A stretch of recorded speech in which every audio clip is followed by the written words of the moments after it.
Nashville, Tennessee. We're inside the Bridgestone Arena. We've got the ACC versus the Big Ten as Virginia takes on Ohio State. Chapman in for Mobley. They need big numbers from him. Bynum, first shot of the night is good. He's coming off an 11-point game again. Away. Virginia 0 for 3 to start the game. Looking for their first bucket. Hall. Inside. Renlo. Jump hook goes down. And that's beautiful all there. Well defended. Well defended. Got 7 foot, able to get back. And Virginia exploding to the basket. Sam Lord. Is that Virginia scores, they want to pressure up Ohio State, knowing that the bench is short, and lean into those legs a little bit more. On the curl, Chapman inside. Nice play and easy basket. And that, because of Mobley's absence, Tayson Chapman will get a lot of burn. Offensively, they say he's talented, just like that. 6'4". Inside, Lewis trap, turns it over. Thornton to the hole and one. Virginia turned the ball over 14 times against Florida State. They don't want to see that again because it compromises your defense, and Bruce Thornton, right place, right time, able to take it in for 2. Unbelievable story. Royal, and tipped up and in by Tilly. Bynum now, here comes Jakari. Oh, he missed the chippy. Looks like it was a little too far underneath the basket. Yeah, a little bit. I think he was in between on what he wanted to do, what kind of shot he wanted to shoot. And you give up 2, Gus, and on the back end, that's a 5-point swing. 17-6. It's a big game for the Bucks. They need it for their NCAA tournament hopes. Inside, and a nice bank shot by Devin Tillis. White, he'll push it. Ahead. Hall, the kick. Extra pass, baseline. Chance Mallory by Sam Lewis. You see the pace. Rebound, get it up quick via the pass or the dribble. Try to attack early. Baseline drive. Using that strong 6'9" frame. On the weak side, and the rip through. The closeout wasn't Puff Johnson's best, and then the rotation was just a half a second late. They're very efficient offensively at 49% from the field. Oh, kept the defender on his back and just leaned in. 6 to shoot. Comes curling down the lane, kicks it out. Bynum, rising fire. Pure. Rebounded by Virginia. Grunlow got it. Backdoor up and in. Beautifully done. Thomas backs it up, takes a J. Strong. Rebounded inside. Ugo back to Thomas, cutting and lays it in. And he came into this game 2 for 23 from behind the 3-point line. 20-footer. Got it. Take a step in. Yeah, well, he was 8 Wednesday against USC, so 2-pointers are not the issue. That young man. Long jump shot goes down for Devin Tillis. Overall, Thornton weaving, hanging, and knocks it in.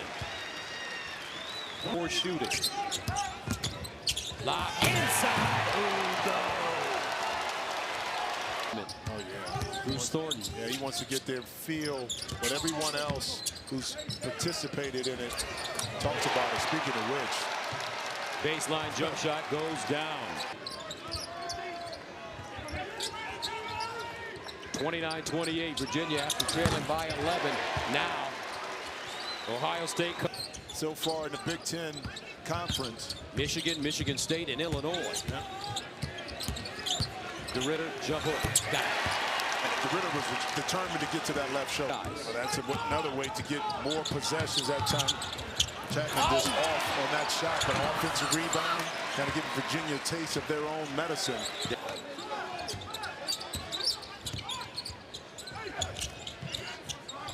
Baseline J. Hall. In and out. Nice rebound by Royal. Outlet pass. Bynum. Ahead. With 2 hands. Cups back in.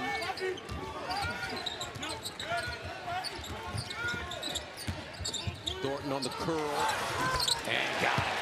That's that big, strong body of Bruce Thornton. Weaving his way to the basket. Off the glass. And in plus the foul. Bruce Thornton. Thornton scoops it up. Bruce Thornton crosses over. Down the lane.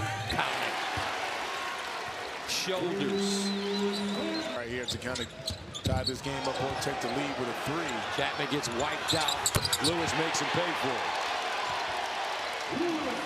Sam Lewis. One of those shots right now against Virginia. Yeah, 1-7 in quad 1 games. Woo! Shooters roll. Bruce Thornton.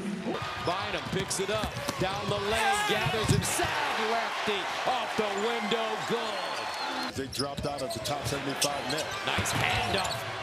And good. Yegovan from Thornton. Off the back iron. Thornton. Oh! Bruce Thornton. 19 points, 9 this half. Ohio State up 50-44. Inside. Looks like that's Hall. Got a nice roll. Thornton. Crossover dribble. Pump fake off the glass. Count it. Baseline, Tilly. Pump fake.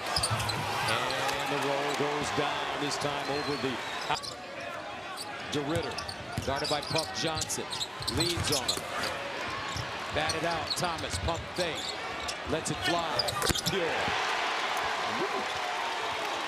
Time. And almost traveled. Here's Thornton. Pick and roll with Tilly. Hall on his back. Jump shot. Count it. Bruce almighty. 57-51. Inside. Wide open. Redlow. Nice look from DeRitter. Yeah, the hot For the Buckeyes. 57-53. Thornton curling off the glass. Easy. Breezy. Bound Jakari White. Baseline. Malik Thomas. And he buries it in the corner. and that's what this Virginia team sees. 59-57. 7-11 to go. Baseline. DeRitter. Mallory. The teardrop goes down. And we are level at 59. Misses the free throw, but the rebound goes to the Cavaliers. Inside. Ugo. Thornton. Looking. Fading. And hits. He's got 28. 61 up. Hall drives. Kicks. Mallory with a step. The runner on a double clutch. And he knocks it in. 1:20 to play. Thornton. Royal has it stolen by Hall. Up and in. In a scramble situation like Devin Royal did here, that you're just going to casually go get the ball because someone else is going to want it more, and that someone is Dalen Hall. To come from the middle of the court to take it and then poise himself to get up and over. Down by 5 to kick. Bynum straightaway 3. Got it! With 31.2 to go. 66-64. He's got to look to get this ball back. Thornton down the lane. Blocked! On the insert. Ahead, Lewis. The big fella of the game. A play to get Bruce Thornton to turn the corner, create some space, but left. Cups to Tilly. And he'll jam it down. Seconds to go. Bynum turns. And that'll do it. The Virginia Cavaliers, trailed by as many as 11 in this game. They come back to defeat Ohio State 70-66 here in Nashville. Virginia has now won 6 straight basketball games, improving their record to 22-3. The Iowa Hawkeyes hosting the Nebraska Cornhuskers. Both coaches have said all year long, really have to honor that scouting report and play it almost to a T. Sanford curling to the rim, and he's got the first 2 points of the ball game. The star of the first 3+ minutes of this one. Here's Koch with the triple. Textbook. Kevin, you and I saw Iowa working on that. Sturtz will drop it off to Manyow. Koch on the drive, over Mast using the window. And that was made possible. Koch, good recognition, put it on the deck. Here's Hoiberg. Got a screen from Buchtengel, finds Lawrence in the corner, and it's tied at 5. That's why he has almost a 6-to-1 in turnover ratio, not just because. Here's Mast. Huskers would love to get him going. Mast inside with the hook over Koch. And he threw everything at him. Pretty good job by Koch. Push against Lawrence, drives right into him. No. Loose ball, Mast has it. Flip over to Lawrence, and now Nebraska on the brink. Here's Sanford back up into the corner for 3. Oh, man. That was reptilian in its coldness. Because he did refreshing to see a guy run down, act like I've been there before, and then defend. And in the case of Bryce Sanford, he literally has been here before. Here's Sturtz. Frager with a hand in his face. Goes past Frager. The floater will drop. And that's a break. There's Cale Combs. Been dealing with an injury and still trying to fight through it as Fulgaris fights through that defense and spins for 2. For that again was Sturtz. Even though he was able to step behind that little rub screen, he kind of had to rush his shot, and it showed in the release. Here's Sturtz. Gets past Frager on the drive to the rim. And that's the second. Here's Koch, scored the first 5 Iowa points. Combs with 2 to shoot, spinning into Buchtengel, using the window to stretch the lead to 4. Boy, Nebraska been a little sloppy. Fulgaris inside, has that one taken away. Jacobson with the strip. Here's Frager in the open floor, runs it to the rim, and that'll be a goaltend on Tavion Banks. This game's tied at 17. And a nice.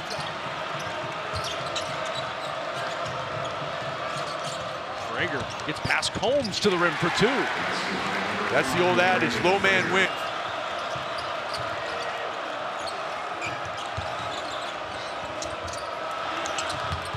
Hoiberg in traffic from right to left for 2. How about Sam Hoiberg?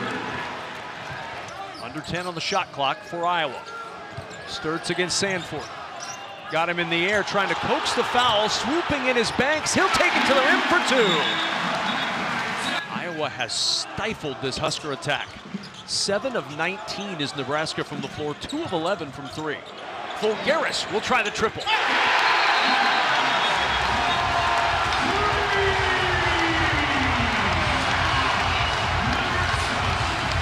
Shoot, swing that around to Koch. Off the shot fake, other corner Fulgaris. Here's Sturtz with the 3. It goes from the left, right corner, the skip pass, and then Sturtz able to fill in behind. And Hoiberg with a crowd quieter gets that last possession that Hoiberg earned with this drive. And you can dribble drive and maybe draw a foul because you are in the bonus. Mast had it bobbled away. Jacobson, deep triple, it'll count. Cale Jacobson with the buzzer beater to give Nebraska a spark, down just 5 in Iowa City. And again, Kevin, Hoiberg understanding earlier in the getting a 2-for-1, and on the scramble situation, able to step in there very clearly out of his hand. You're keeping an eye on the scoreboard at the top. Well done by. Despite missing 12 first half shots. Yeah, Nebraska last in the conference in offensive rebounding, but as to your point, if you miss that many shots, you should get at least 1 second chance opportunity. And recognizing that and switching back. Lawrence with the 3. Won't go. Rebound, Mast inside. He'll put it up for 2. And the reason he was able to get that offensive rebound, it hit the rim. Swing it around. Koch driving baseline. Won't go. Rebound loose. Tipped out by Sanford, and it ends up with Lawrence. Again, Mast with the strong show. And Buchtengel to the rim. Here come the Huskers. Back within 2 of this offer. Hawkeyes have gone cold, haven't scored in almost 4.5 minutes. Nebraska back within 2. What Mass has done a really good job on the defensive end of showing and then contesting at the rim. How about Isaiah Howard with the triple? His first shot of the night. Lawrence, 13 to shoot. I mean, how about the job by Howard of moving his feet? Lawrence, 8 to shoot. Here's Hoiberg on the attack. Dumps it to Buchtengel. Inside for 2. Boy, Hoiberg again bails out Nebraska. Gets in the lane. People talk about 4th foul on Iowa in this second half. Here's Sanford looking for the 3. And he finds it. We're tied at 39 at Iowa City. If you're Iowa, you have to watch Mast in the trail here. Here's Mast. Hoiberg against Fulgaris. Good job by Howard, but a better job by Mast of stepping, breaking contact. That's why he was able to score. And Nebraska's got their first lead since 21-20. That was some. Now as Berke Buchtengel returns to the Nebraska lineup. Hawkeyes 1 for their last 9 from the floor. They haven't scored in almost 3 minutes. Sturt's trying to change that, and he does. I mean, again, with Frager, that's the 3rd time, and what he did, rather than playing from the hips down, the officials saw him extending his arms on that block out. In it comes to Frager for the hammer. Baseline out of bounds, ends up in a 2-hand flush. Oh, against Buchtengel. 5 to shoot for Sturtz. Sturtz underneath. It's Banks. He'll have to launch. In and out. Offensive rebound. Tate Sage. And we're tied again. By, which will help them ultimately in seeding. Yeah, a lot on the line in this as Jacobson tries to take it away from Sturtz. Shot clock down to 10 for the Hawkeyes. We have not seen a point in a long time in this game. Sturtz trying to change that, and he does. The step back 2 gives Iowa the lead. Boy, that's a tough shot, and nice use of the fan dribble to create just enough space for the mid-range. Mast inside to the rim, and the answer for Nebraska breaks a 5-minute drought. That's what they were missing when Mast was out of the ball game. All the way around for Frager. The jump and a really good play by Sturtz. Telegraph pass, Sturtz to the other end. Count that bucket, and Iowa's got the lead. And a timeout. By Frager being there, that was designed to get Koch at top of the key 3. Now Sturtz will go to work. A step back 3 for Sturtz is good. 7-point lead for Iowa with 6 seconds to go. Inbound to Lawrence. Lawrence will drive to the rim for 2, but with 2 seconds to go, the inbound comes for Iowa, and they'll dribble it out. And here they come in Iowa City. The Hawkeyes upset 9th-ranked Nebraska 57-52.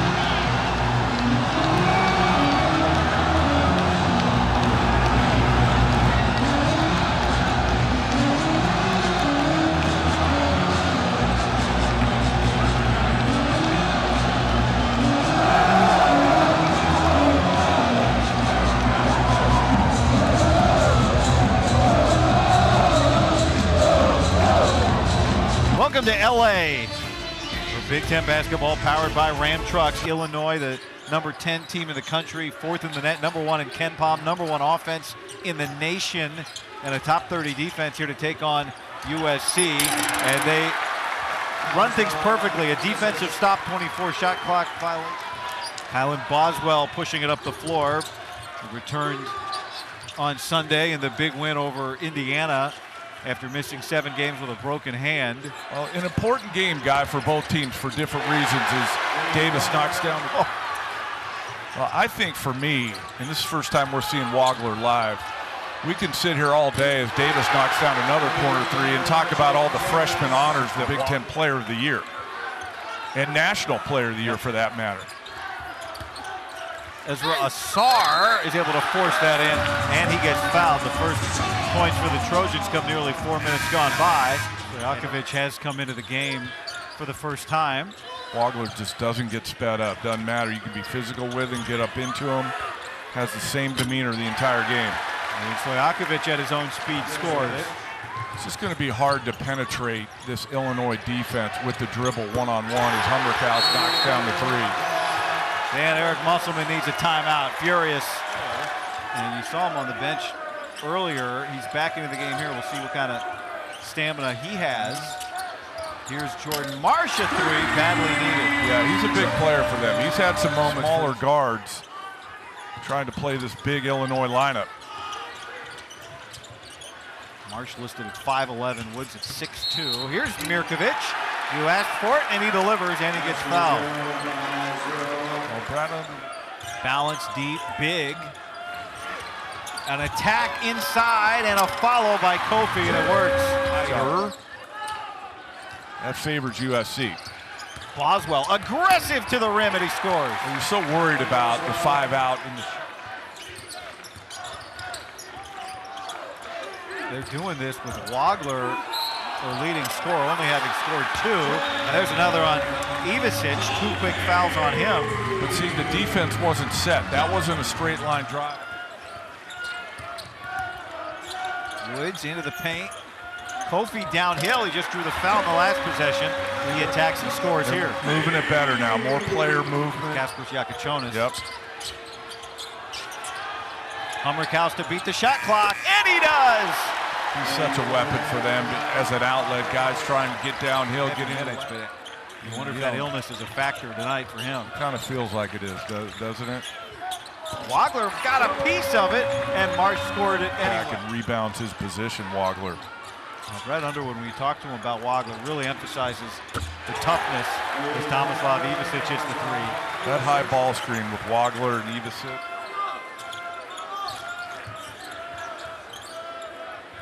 Terrence Williams will try a 3, and badly needed. Yep. SC's second 3 of the night. To make some threes if they're going to stay in this game and potentially win it in the second half. Can't be all driving to the lane like that.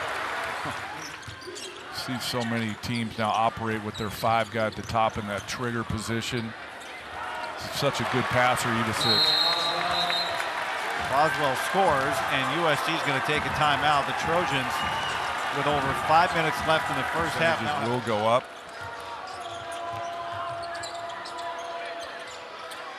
Guarding one another, the freshman Arenas on Wagler. Wagler throws it up, but it's thrown down by Ivisic. What I'm saying, man, like most guys, do you get your own or do you make plays for others or both? Wagler does much both. time on the block from Ivisic.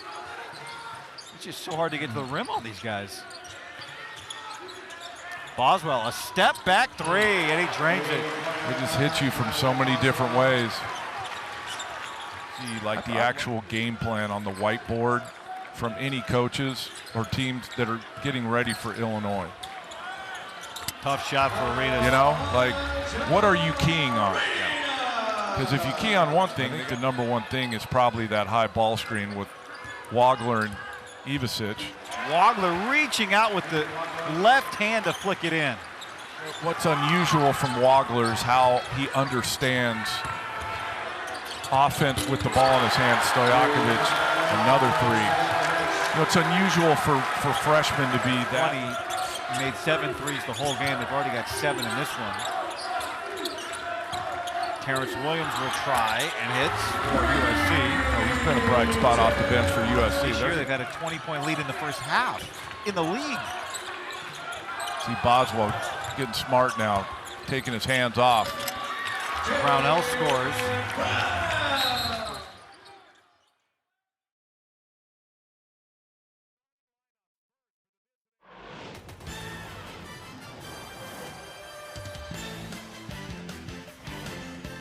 Saturday afternoon in New York City. It's time for Big East basketball on Fox. There's a blizzard coming into town tomorrow, but today it's all about the Red Storm here at the world's most famous arena. St. John's looking for a 13th straight win as they host upset-minded Creighton here at MSG. We take a look at the Big East standings. The Johnnies have won a program record 12 straight Big East games. They sit in first place outright. UConn now a half game back after Creighton knocked off the Huskies on Wednesday. Another upset today might change the trajectory of the Blue Jays' entire season. We'll see if they can pull off another one as we welcome you courtside here. Great to be with you, Alex Faust. Donnie Marshall here with you. Creighton coming off their biggest win of the season, and St. John's right now, I know it was a bit of a gutsy performance against Marquette on Wednesday, but they look unstoppable. Yeah, it's interesting when you don't lose a game for about 45 days, how you continue to sustain that. Well, Rick Pitino has shown we're going to change some things, but we're going to try to stay as consistent as possible. These guys just continue to fight. They're 5-0 in this building. They know how to take care of home. They are on fire. They're getting it from their bench. They're getting it from their starters, led by Zuby Ejiofor. Continues to be a stud. Favorite for Big East Player of the Year. A win today would be the longest win streak for St. John's in 39 years. They got the third longest active streak in the nation coming in. Yeah, it's interesting. In those 12 wins, 6 of those are by single digits, meaning they're winning games big and they're winning them small, which is what championship teams do. All right, our Geico player to watch today is Nick Graves, a season-high 18 points in that upset win against UConn on Wednesday. Yeah, really has learned how to set the table for Greg McDermott and this crew. Knows what they need to do. He averaged 17 points a game last year at Charlotte, so he knows how to score the basketball. Taking a back seat to that a little bit. He hits the start button for Creighton. They're going to need him from the beginning at MSG today. And one of 3 players with a season high in the win over the Huskies earlier this week. A rematch of last year's Big East championship game. St. John's looking to remain alone in first place. The Bluejays looking to shock the top of the league once again. A huge day of college hoops starts next from the Garden on Fox.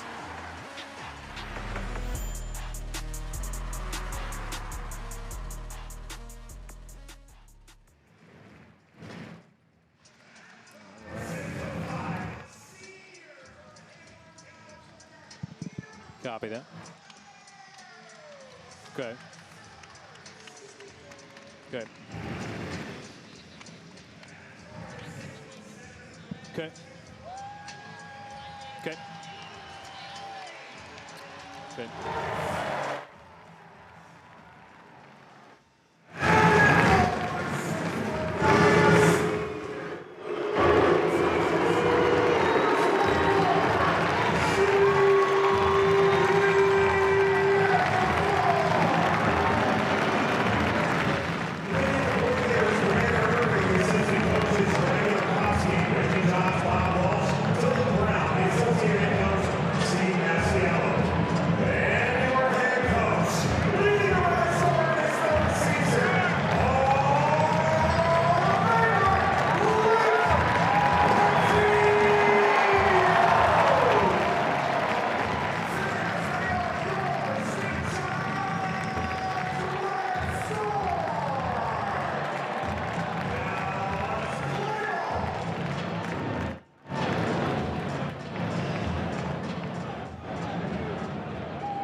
Away from tip-off here at Madison Square Garden. St. John's going for a 13th straight win. They've won 14 out of 15 coming into the day. Let's get to the starting lineup, sponsored by Jeep. There's only one. Creighton with the same starting 5 they used the last game. Fedor Zugic made his first start as a Creighton Blue Jay, a breakout performance in his first career start, and he remains in the starting 5. And for St. John's, they will change things up and go back to the way things were with Osiah Sellers returning to the starting 5. He came off the bench Wednesday in that really tough win over Marquette. Rick Pitino, and I think his message, generally speaking, is there's still a little bit of untapped potential with his group, but he was really happy with the way that they've been playing lately. They play so hard. You know, you can deal with mistakes when they're mistakes from aggression. And on the other side, obviously, Greg McDermott, I think it surprised a lot of people going to Gamble, winning that game. Even Coach McDermott himself, but he liked what he got from his team. They kept fighting, and they did something different. They didn't settle for threes. They got downhill. They're going to have to do that today. Underway at Madison Square Garden. Don Gaffney, Tim Clardy, and Greg Evans are officiating crew. And here's Bryce Hopkins coming off arguably his best game as a member of the Red Storm. Dylan Mitchell off the mark. Here's a rebound right off the hop for Ejiofor, and he goes back up and draws a foul. And that's what you worry about with Jason Green. He gives this team so much. He's an undersized big. He can play really all 5 positions, number 0 in blue there, but to have him with an early foul is just, it's not a start that you would want if you're Creighton. And if you're St. John's, this is what you expect from Zuby Ejiofor, dominating the glass early. That's what you expect from this team as well, getting to the foul line, which has just been such a big part of their story. Top 5 in the nation in free throws attempted per game. And Ejiofor, the odds-on favorite for Big East Player of the Year at the foul line. He leads the team in scoring, rebounds, assists, blocks. He really does stuff the stat sheet for a guy who is their star. Pressure right off the hop for St. John's. I like that. It's all about speeding up the tempo. I think, though, Creighton is going to have to play a little bit faster in this game today. We saw that. We watched that UConn game that Creighton won. They kept the pace, kept the tempo up. They created it early. And went shot for shot with the Huskies all night on Wednesday. Step back 3, Nick Graves coming off that big performance. And they're one and done, the rebound for Ejiofor. And this is the concern right here. How do you get back in transition against the team that continues to just play downhill, make or miss? Creighton just had an outstanding day from the field against UConn. And they lock things down defensively, but this is an off-kilter start. Numbers for the Johnnies. Mitchell, dump-off pass. Sellers, the finish. Right back into the starting lineup, and it's a 6-0 start for St. John. And it's a St. John's team that averages 16 assists a game. They share it. They're not afraid to give that ball up. We heard the cliche, give up a good one to get a great one. They're one of the best in the country at showing that. And they've been so good in transition lately. Graves guarded by Sellers. Graves pull up, tough shot. Rebound Hopkins. It's a good no call. Hopkins the drive, finishing through the contact. An 8-0 run to begin, and Greg McDermott has no choice. He burns an early timeout. St. John's off and running. This is what I call mindless basketball. And Alex, you've heard me say that before. It's not that you're not bright. It's just you don't have to think about running any plays. You use your abilities, your talent to get downhill. You're creating offense from your defense. And this is where St. John's is at their best. They are a freight train when you allow them to get out in transition. And it's a luxury to have bigs who can get out. Look at this. Bryce Hopkins gets the defensive rebound, straight lines, and gets the layup. That just can't happen for Creighton. An 8-0 run with 4 different scores. You know, one of the areas of concern for St. John's is especially where they were in early January. This team looked like they might have been on the outside looking in. Was they didn't have a true point guard. They had all these different guys who had experience at that position, who could distribute the basketball, but how are they going to work in this pointless system? And so far, it's proven to be pretty good in conference play. When you play like this, you don't need a point guard. You know, you just need able ball handlers, and we've seen that already from their forwards, breaking out, busting out, and getting downhill.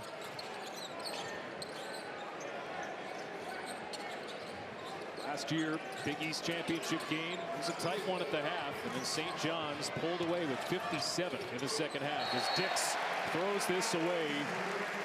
Second turnover for Creighton in the early going. That's premeditated because Josh Dix probably could have gone all the way to the rim. He had a wide open lane. Instead, he looked in that deep corner for Trout. Got to have some feel, and I know Dix isn't, he's not a point guard, but when you're a scorer, you have to stay aggressive, especially in this building against St. John's. Hopkins off the curl, the step back fadeaway short. Rebound for the Blue Jays. Zugic, 14 points. And a breakout performance, his first career start on Wednesday. Downhill, it's Dix. And he pops and hits the fadeaway. And that's his game right there. He had it to play before. The good thing about veterans is they can clean up their mistakes quicker than young guys. Hawkins counted on a foul. Bryce Hawkins, the last 5 games, has reached another level, the level they thought he would reach here at St. John's. I mean, over the 12-game win streak, he's averaging 15, 7 rebounds. He's above his averages, and you know, a lot of things have to be in working order when you win 12 in a row. It's not just 1 or 2 players. It's across the board, and they've all been playing at a higher level these last 12 legs. Now, he said a lot about it. Obviously, everybody saw the Providence game and how he felt the team had his back in that moment. And he said afterwards he wanted to return the favor. Boy, did he ever against Marquette on Wednesday. I mean, the best revenge is winning. It's success. We know that. So instead of cheap shotting someone, you know what? It stings more when you win. 23 points against Marquette for Bryce Hawkins. 6 to shoot here. Jason Green wearing that shoulder brace on his left arm. Goes up with a hook shot, side of the rim. Mitchell looking to keep the tempo going. Ejiofor fouled. And a lot of early fouls here for the Blue Jays. That's their 4th. Sorry, their 3rd. And at some point, we've seen it now 3 times where a forward, whether it's Mitchell, Hopkins, gets the defensive rebound and they just go. And I'm not saying that someone from Creighton needs to stop them when they get the ball, but they have to be at half court waiting for them. They have to slow that ball down. There has to be some type of resistance before they get below the foul line. How about you? This is maybe the fastest pace I've seen St. John's play at in a little while. They're capable of, they show glimpses of it, but from the get-go, they have been in full sprint. Now, this is what St. John's has done. At least most of the games that we've seen them play this year, is they come out hungrier than the opponent. They don't wait to kind of feel their way through the first 5 minutes or before the first time out. They actually go and create the momentum and create the tempo.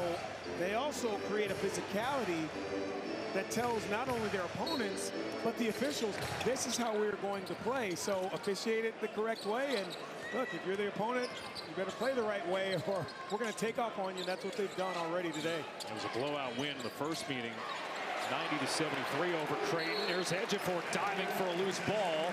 They'll jump it up, possession arrow to Creighton.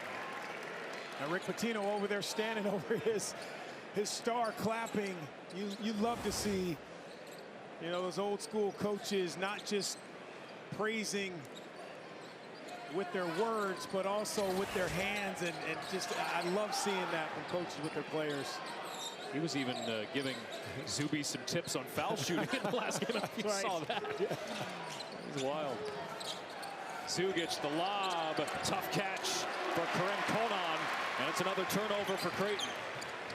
Sellers swatted. And Hudson Greer will knock this out of bounds. Now what you're finding with Creighton at times is they're putting guys in situations that aren't really comfortable being in those. If you talk about pick and rolls, drop coverage defensively, how do you get a big to guard a small? That was good help by Konan to come back and get back into the play, save a basket. Greg McDermott knew coming into this season that Ryan Kalkbrenner did so much for them, hard to replace in every facet, as Ejiofor's off the mark. Creighton just 1 for 4 from the field with 3 turnovers. So I think you have to attack if you're Graves and you get 2 feet in the paint. You got to continue to maybe shoot a little fall away, get that paint, continue to stay, hit that nose towards the rim. It's twice now Dix has gotten downhill after passing up that first one and turning it over. Kick to the wings, Salmon. Joe Salmon, the sophomore. Meanwhile, Creighton quickly up court, and Harper corrals the outlet pass. I don't know if people at home who did not see Blake Harper play the last game against UConn, he only played the last 8 minutes or so of that game and had 12 points. Yeah, perfect for the field late in that game. So to see him out here early, good sign for Creighton. There's Harper again pulling down the board. The transfer from Howard. Bit of a late bloomer in his development. Well, he's coming into his zone. Spot up three off the front of the rim. I don't mind that. Got up and down a few times. Wasn't his first shot. And he is talented, Harper. MEAC Player of the Year. A forearm shiver from Hopkins. Tap back out. Second chance for Sellers. And they'll reset. And that's a moving screen, it looks like, against Dylan Mitchell. St. John's, that early 8-0 run. Now, they found different ways this season, including from Joe Sanchez, 16-6 in the early going.